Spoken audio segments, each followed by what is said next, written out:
Hey guys, this is Warhawk Beyond 2040 and welcome to another edition of the Wrestling Discussion Series. And today I'm going to be talking about the Undertaker and Randy Orton Untold story, which I have just finished watching on the WWE Network, and it's part of the 30 Days of the Deadman month, which is the lead up to the Undertaker's 30th anniversary at this year's Survivor Series. Now, the Undertaker and Randy Orton Untold story was basically all about how they first met each other, how the match came about, and it documents their entire rivalry from 2005. And Undertaker vs Randy Orton feud was one of my favourites during the Ruthless Aggression era, and it's one of Undertaker's best rivalries since he went back to the Deadman back in 2004. And the thing about this legend versus legend killer program was both men came out of it looking even better, especially Randy Orton. Randy Orton, he became the youngest world champion in WWE history. He was a member of Evolution, and obviously, as we all know, he got kicked out of Evolution and he became a babyface. But even though he was an okay babyface, a lot of fans didn't really warm to him because they felt, and even me included, they felt that it was just weird because one week Randy Orton is this glorified prick, bad-mouthing fans and shoving his accomplishments down their throat, and the next week he's a face and we're supposed to be feeling sorry for him. And it didn't really work for me. So when Randy Orton came out on Raw and challenged The Undertaker to a legend versus legend killer match at WrestleMania 21, to me, at the time watching it, I thought, is Randy Orton nuts? Why would he even challenge The Undertaker at WrestleMania? But little did I know that we were in for not just a hell of a match at WrestleMania, but a hell of a great rivalry as well. So what this documentary shows us is Randy Orton started his young career at 19 years old in 2000. He came up in the OVW with Brock Lesnar, Batista, John Cena and a bunch of other guys, and we see The Undertaker was there working with Batista, who was going by the name the Leviathan at the time. And it's really interesting to see how far the history between these two goes back, even before Randy Orton made his WWE debut. And they cover that as well. We see Randy Orton make his debut on SmackDown in April 2002 against Hardcore Holly. One thing I would have liked this documentary to have covered, and I'm very surprised they left this important bit out, was when Randy Orton and The Undertaker faced each other for the first time for the undisputed WWE title back in May 2002, but they left that out because that match was quite important to Randy Orton, because at that time he hadn't had many big matches.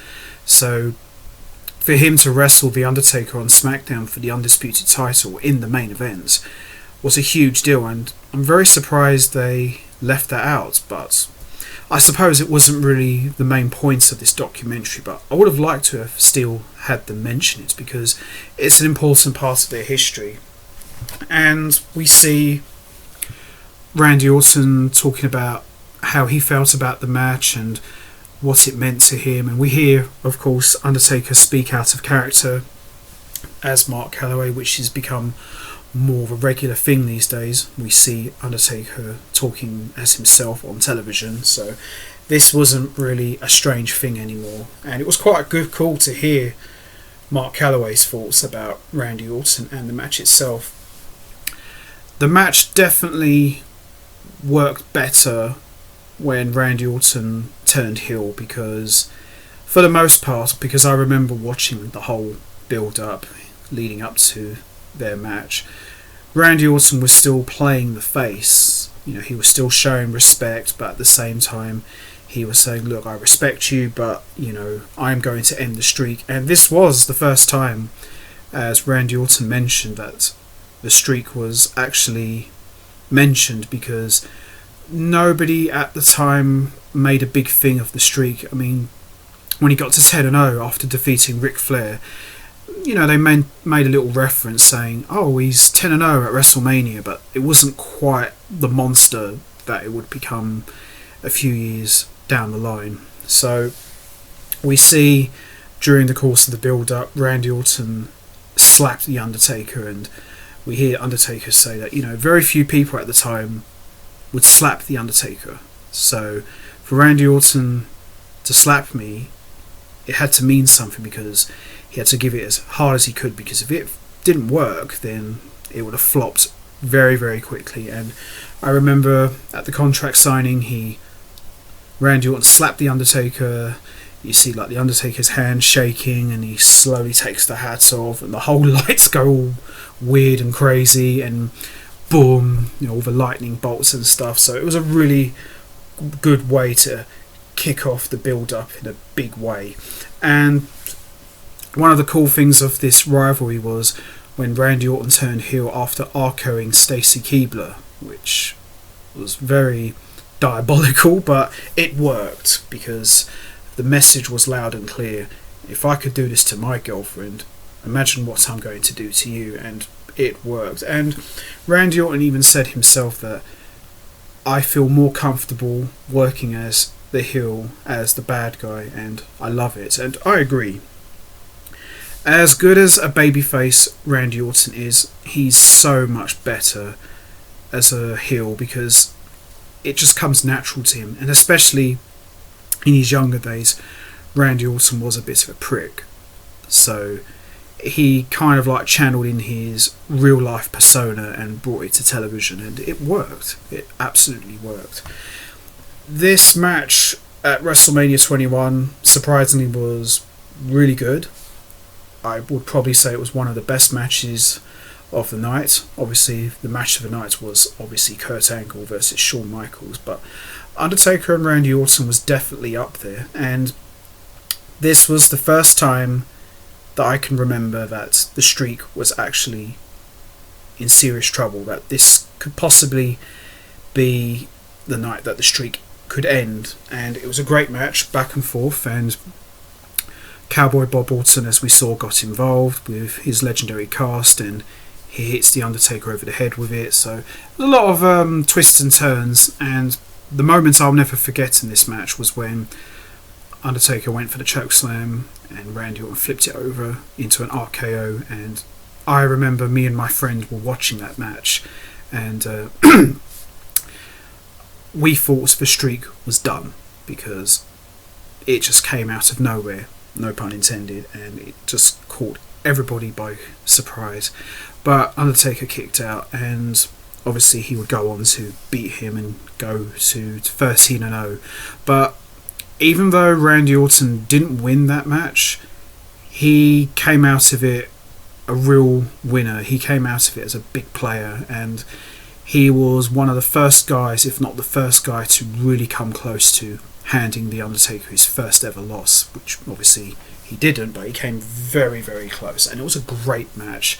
And the match they had, as the documentary goes along to SummerSlam, I thought the match at SummerSlam was good, but I thought the WrestleMania match was a little bit better, because it's the first one, and we see Cowboy Bob Orton got involved. He's all disguised as a fan, and Randy Orton crapped on it, said, the makeup people did a terrible job. I mean, they made no attempt to disguise him. You could clearly see it was Bob Orton, and it was a good match, the SummerSlam match, but as I said, I think WrestleMania was just a little bit better. And we fast forward the documentary to No Mercy, which was a handicap casket match, and it was alright. It was good. I would have preferred if it was one-on-one, but it was still a good match. And Randy Orton talked about locking the Undertaker in the casket and setting it on fire, which was very reminiscent of what Kane did back in 1998. at the Royal Rumble, so a lot of similarities. I think Kane used an axe to destroy the casket. I think Randy Orton used a sledgehammer, so a couple little differences, but not much. But I think, all due respect to Randy Orton, I think Kane did the whole fire thing much better, because it was new, it was unusual, we hadn't seen it before. And as we go along the rivalry, we see I remember the rematch they had. I know I'm going a bit backwards here, but I remember the rematch they had on SmackDown in September 05, which was just building up to No Mercy's casket match.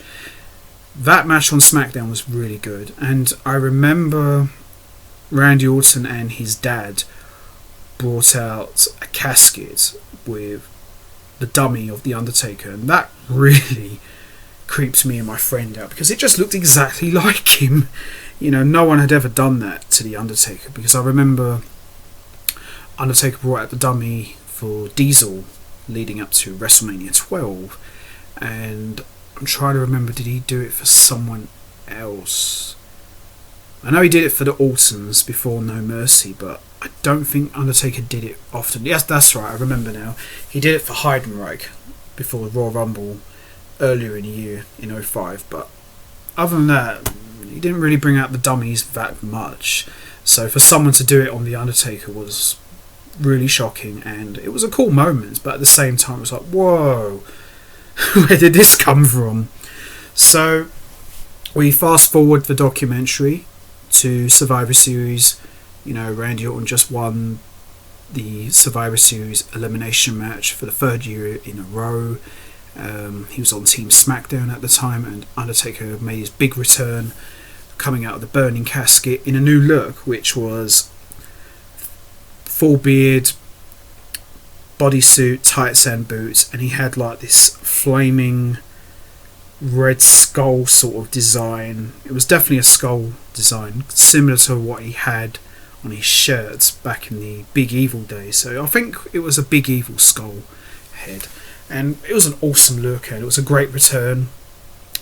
Randy Orton really sold the hell out of that return, and I wish Undertaker kept that look when he returned at Survivor Series 05, because it was such a badass look, and he looked really mean, and he looked in good shape too, but I just loved the appearance. He just looked really mean and tough, but he only kept it for about a month and a half. Shame really, because this was the first look that actually felt brand new, because Undertaker hadn't really changed his look since going back to the Deadman. He always kept the Big Evil leather pants, and his hair was growing out longer, but he never really changed his look that much. I mean, the pants changed over time, but he pretty much stayed near enough the same for almost a year and a half, so it was cool to see a new look from The Undertaker. And we fast forward the documentary. They show when Randy Orton drove The Undertaker back into the SmackDown set on Eddie Guerrero's lowrider, and he talked about how he couldn't get it started up properly and it was in a weird angle, and that was a shocking moment on SmackDown, seeing the lowrider and the SmackDown set get blown up. So it was very very Hollywood sort of effects, but it worked. It helped put Randy Orton over as a big heel in the company at the time. And I remember just watching the entire rivalry.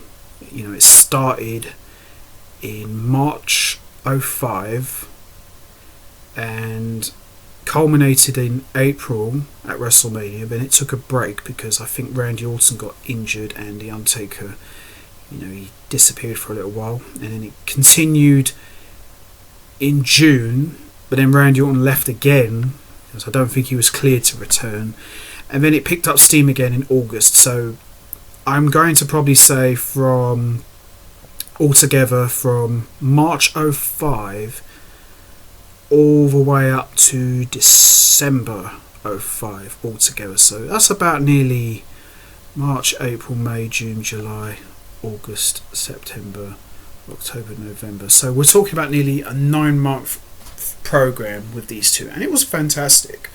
It was absolutely fantastic, and I would say the rivalry helped put Randy Orton back on the map, because he was just floundering around, constantly getting buried by Triple H and Evolution in the second part of 04 and the early parts of 05. So I would definitely say the rivalry helped put Randy Orton back on top in a big way, and mega props to the Undertaker for putting Orton over in a big way, because it really showed, and the rivalry was fantastic. And we saw the chair shots to Undertaker before the Hell in a Cell match at Armageddon. Very, very stiff stuff, and I think Undertaker said something to Orton about, "You're going to get your receipt, kid. Just you watch." And Randy Orton obviously thought, "Oh, I'm so sorry. I didn't mean to do that. But it turned out to be a really good match. Hell in a Cell. Really enjoyed it a lot. Out of all the matches they had in their rivalry, I would probably say their best match was WrestleMania. And if I had to choose a second favourite, I would probably choose the Hell in a Cell, because that was a really good match, and Randy Orton really came to play as a main eventer. I would probably say the weakest match of the rivalry, not that there was many, but the weakest was probably SummerSlam. It was good, but I don't think it was as good as WrestleMania. The match they had on SmackDown the following month in September, I would probably put that as third, because that was actually really good. That was a really good match. And yeah, Randy Orton did admit at the end of the documentary that there was one big mistake he made, which he regrets to this day, was he didn't show up for rehearsal with Taker. So he regrets that, and he puts that down to just being young and foolish, which is very big of him. But Randy Orton's got nothing to be ashamed of. He still went on to have a great match with Taker, and they had a great rivalry, and I would probably say that was the best feud of 2005, and it's one of my favourites of the Undertaker's second half of his career. It was a really good, fun rivalry, and it was really cool to hear from both sides about how they felt about the match, and you can really see the kind of man Undertaker is. He's always wanting to help young guys get over and make them into stars, which is what it's all about. One of my other favourite moments was more the commentary than the moments, was when Cowboy Bob Orton hit Undertaker with the cast, and I'll never forget Michael Cole, which just made me laugh. He said, "Randy Orton's going to steal this one because of his Hall of Fame dad." I thought that was really funny, and it just brings back good memories of when me and my friend watched this match. It was a lot of fun, and this documentary overall was a lot of fun. Some parts I didn't know about, which were covered, and I liked it a lot. This was really cool to hear from both guys about how everything went down, and as I said, this was one of my favourite rivalries of Undertaker's second half of his career, and definitely one of the best of the Ruthless Aggression era. So that was that really, and overall, as I said, great documentary. Looking forward to more coming up as we go along here. So I'm going to wrap this up now. What did you think of the Undertaker Randy Orton Untold story? Was there anything that you liked? Was there anything you would have liked to have seen them included? Was there anything that they didn't talk about that they should have addressed? What was your favourite match of their rivalry? WrestleMania 21, SummerSlam, the match from SmackDown, the handicap match at No Mercy, or their Hell in a Cell match at Armageddon? You know what to do, guys. Hit the like button, hit the subscribe button, leave your thoughts and comments down below, and I will be back next time for another edition of the Wrestling Discussion Series. So until next time, take care everybody, and stay safe as we continue for the countdown of the 30 days of the Deadman.